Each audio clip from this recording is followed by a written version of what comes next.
nitwa Shabani Felix nkaba nkora muri programme Pays de FIDA Unité de facilitation et de coordination régionale centre nkaba ndumu responsable de développement des entreprises. Ibi bikorwa vyerekeye kumenyekanisha ibiriko birarangurwa n'umugambi wa Proder na cyane cyane ko uyu mugambi ujejwe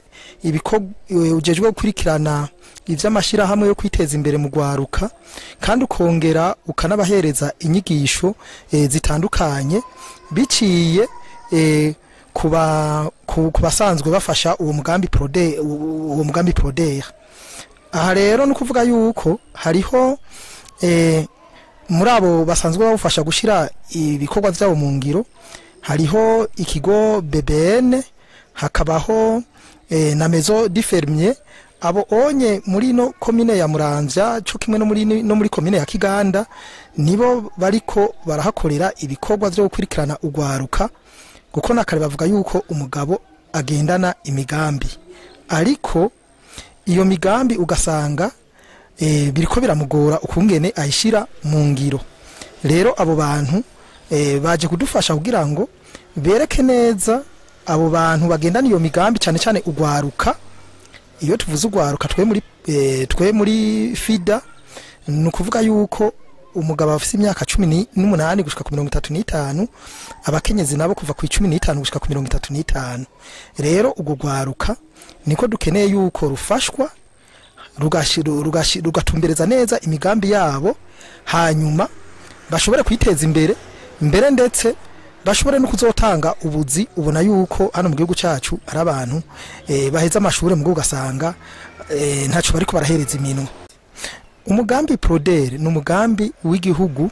ufashwe mu mugongo nishira hamwe mpuzamakungu FIDA rijejwe guteza imbere uburimyi n'ubworozi. Rero uyu mugambi Proder uriko urangurirwa mu ntara 12 za kera mu gihugu cyacu cy'u Burundi. Aha muri kano karere ko hagati dufise Gitega intara ya Gitega y'ubu igizwe n'intara za kera za Karusi, Muramvya na Gitega nyene. Umugambi wa Proder watanguye mu 2022 mu kwezi k'umunani. Hanyuma umaze gutangura ego vyaratevye gato ko ushira mu ngiro ibikorwa vyawo ku buryo abakozi bakora hagati mu gihugu mu burere bwo hagati mu gihugu abakozi batanguye ku itariki imwe y'ukwezi kwa gatatu 2025. Ubu rero tukaba turi ku muvuduko kugira ngo turabe ko ibikorwa vyari bitekanijwe vyoshigwa mu ngiro nkuko twe turiko turitegereza. Mu bisanzwe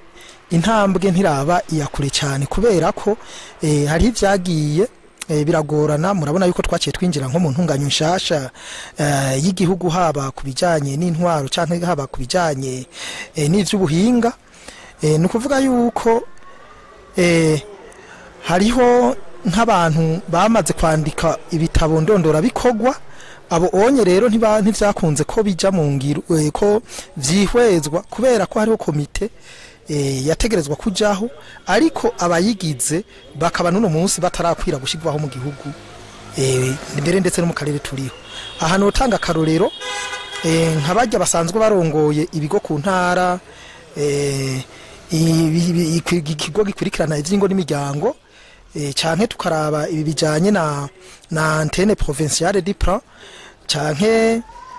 mugabo ibijanye n'ivy'ubuhinga BPA mu BPA heruka kuja muri no misi turize mbere ndetse nizo zindi nzego ko zigiye kuja hama ibikorwa bibandanye neza. Ibikorwa novuga yuko umwanya n'umwanya umushikiranganje w'ibidukikije burimye n'ubworozi azoba hejeye gusinya agashira iyo komite kajaho. Nukuvuga yuko iyo komite izocitangura kwiga ivyo bitabo vyabo ndondora migambi hanyuma aba bazosanga babibereye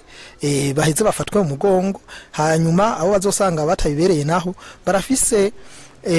ahandi aho bazoca barungikwa kugira ngo babandanye bigishwa guko ntiboza kuja ku muvuduko cyo kimwe n'abandi batarashika ahandi canke guko igihugu nkuko navuze gifise imigambi itatu bakorana na FIDA hariho Proder hariho Paifar hariho na Piparveb ariko hariho umugambi Payfar usanzwe ufasha abene gihugu cyane cyane nk'abakorera ku by'uburimyi n'ubworozi ukungene bashobora kwaka ingurane mwibanki bivanye n'urugero bageze ku cyanke muri aya ma microfinance aho onye ari ukungene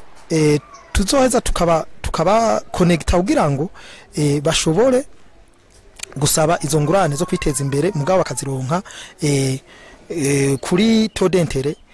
ntoyi itavuna kubijanye n'urugero umugambi uzobashigikirako hariho ico bita manuel de procédure manuel de gestion de fonds à coût partagé aho ka manuel nako nyene barasizeho umuhinga kandi yarashikirije icegeranyo bwa mbere ubu rero ariko arashiramwo utwo bamubwiye yohinyanyura kugira ngo haba ivyo vy'urugero abazoshikikirwa ko uko ruzoba rungana ico proder izobaha canke ico nabo bazoheza bagatanga ivyo byose bizozanana nako kamanuere bashaye umuhinga ubu rero ntikarasohoka umunsi wose kazoba gasohotse nabo nyene bazoheza babimenyeshwe ico no bamenyesha nuko kubamaze gushikana amadosiye yabo nuko batocika intege canke babandanye bavuga ngo mbega vya bintu vyahereye he guko henshi baguma bagenda kubaza vya bintu vyahereye he twaradepoje bigeze hehe vyarahebwe bimeze gute bujyanye borindira guko vyose birafise urutonde ntidushobora gukora duciye inyuma y'amategeko tugenda twisunga ibitabo birimwo amategeko ajanye n'ukungene ivy'ubufasha buba buvuye mu migambi ya FIDA ukungene bitegerezwa kugenda murakoze cyane namwe